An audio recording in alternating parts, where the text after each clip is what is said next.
Entry, June 22nd. This fever is relentless.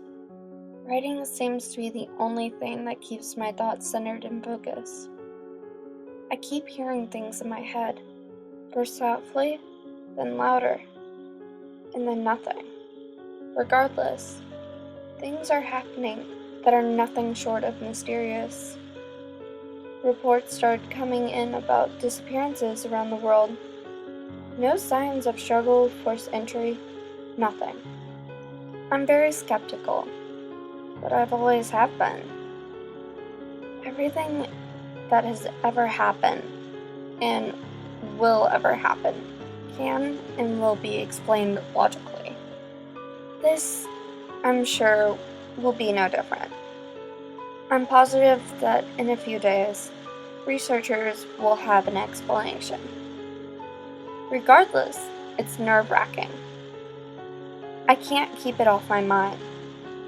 I haven't left my apartment for 2 days due to this fever, and my only connection to the real world is this old radio the previous owner left in this place. The reporter reads his teleprompter fluidly, but you can hear the subtle shaking in his voice through the crackling radio. He's scared.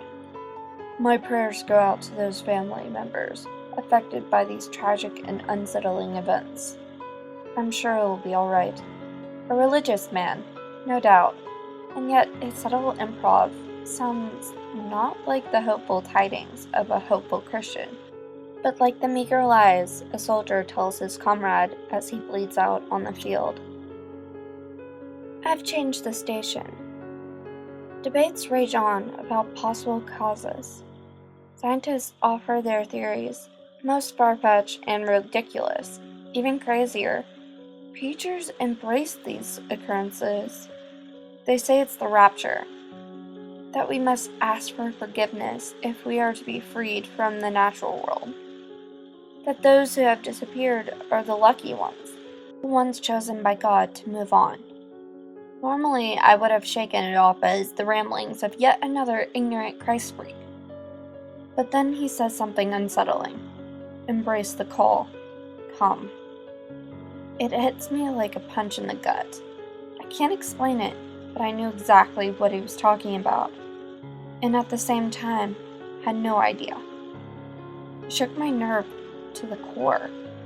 Wait, the voices. Could he be hearing the same things I am? No, impossible. It can be explained. Everything can. It must be the fever. It's making me hear things. I won't be brainwashed into believing the ramblings of yet another preacher. I'll soon have the answers. Just wait. Entry, June 28th. It's been 2 days, and my radio can no longer pick up any signals from the station. I figure it must be a bad signal. My fever is dying down, and yet the voices are still there, mumbling, menacing. The preacher's words circle in my head without end. They make so much sense, and yet they don't. I'm losing my mind clearly. I'm undergoing some sort of psychological madness. I need to see someone, and yet I can't contact anyone. Nobody is returning calls, answering the phone. The streets outside my window are empty and dark. I'm losing it. I need to get a grip on things. But there's nothing here to ground me. Nothing but this journal. I haven't seen the sun in days. It's just constant gloom. And in June. Something's wrong. I need medication, but I don't dare leave my house. Every time I approach the door, I feel a presence pushing me away. No, not pushing, pulling, towards my restroom. I can't explain it, but I need to go there. It can be explained, I know it. A fragment of my imagination, a result of my drifting sanity. And yet it was so real. It was subtle at first, but it became clear. My reflection, it smiled. Slowly at first, but eventually it grew to the point where I could visibly see a difference between it and I. I was not smiling. I couldn't have been. And yet, I must have. That was until I saw it reach out to me. It was nothing like I've ever seen. For the faintest moment before I darted out of the room and slammed the door, the hand seemed to go through the mirror. It was changing. It looked like me, and then it didn't. Shadows formed along its face, and an unexplainable terror filled its aura. What's wrong with me? The voices, they're stronger than ever. I can sort of make them out for the first time. Like my vision in the mirror has opened my mind. It's soft, but it's getting louder, more clear. Embrace the call, Mom. It was my voice, my reflection calling me, and yet behind it I sensed something more menacing than I have ever heard. I have to. No! I'm not going. Clearly, there's a connection here. If I go, I might disappear as well. I need to fight. I need to get this out of my head. Entry, June 29th. I've destroyed every mirror in my apartment. Everything and anything that causes a reflection. Everything except for the one in the restroom. I dare not go in there. There is some connection, a connection between the reflections and being taken. I'm not going crazy. I can't be. This is happening, and there is no doubt about it. It continues to call me from the restroom. I've barricaded the door shut. It's trying to find other ways to get in. I can hear it calling me now, all around, trying to get me to go outside to another reflection, I assume. The sky is still gloomy, and I haven't seen a soul walk by my window. Could I be the last one alive? What is happening? Is this some sort of attack? Some new form of extinction brought on by an unforeseen foe?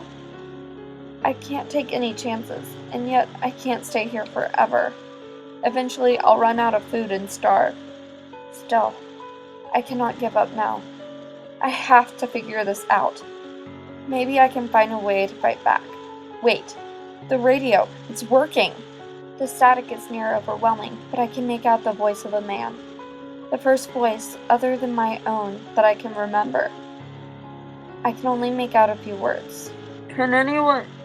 me... don't follow the...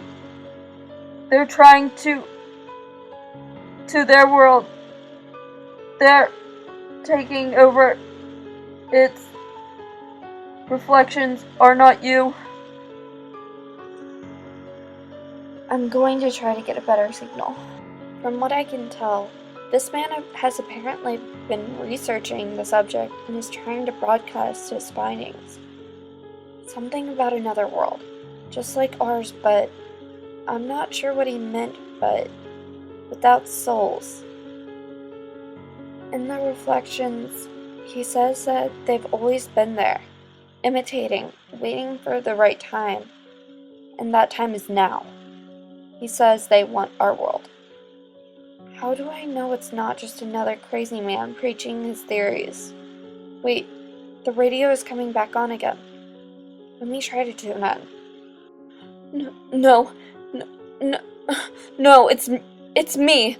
It's trying to get to me. I can't let it get to me. I have to destroy the radio. Entry, June 31st.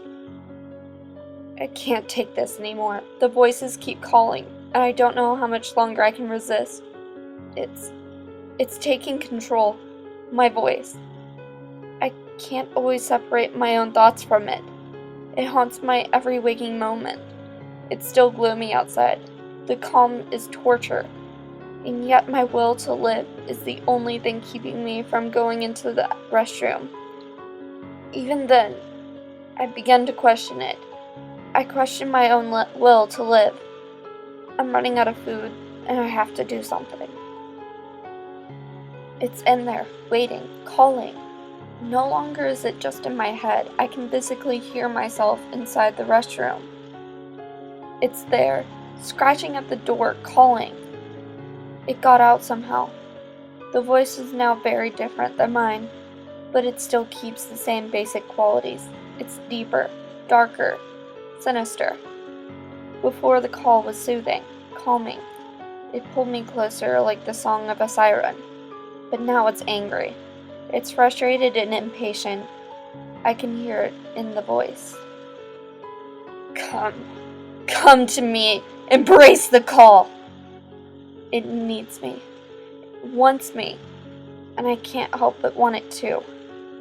My gut now urges me to go to it, and only my mind remains to resist. The door seems farther away somehow, like it's being pulled back into something, like some sort of suction. It's beating the door now. Its angry growl hits me in my very soul. Entry. Uncertain. I can no longer resist. I've removed the barricade and I'm going to open the door. There's nothing left for me here, and there is nothing I want more. The voice senses my cooperation and is no longer angry. It's calm again, soothing. Embrace the call. I love you. I asked it what it was, and it responded, I am that I am. Come. I'm going to open the door.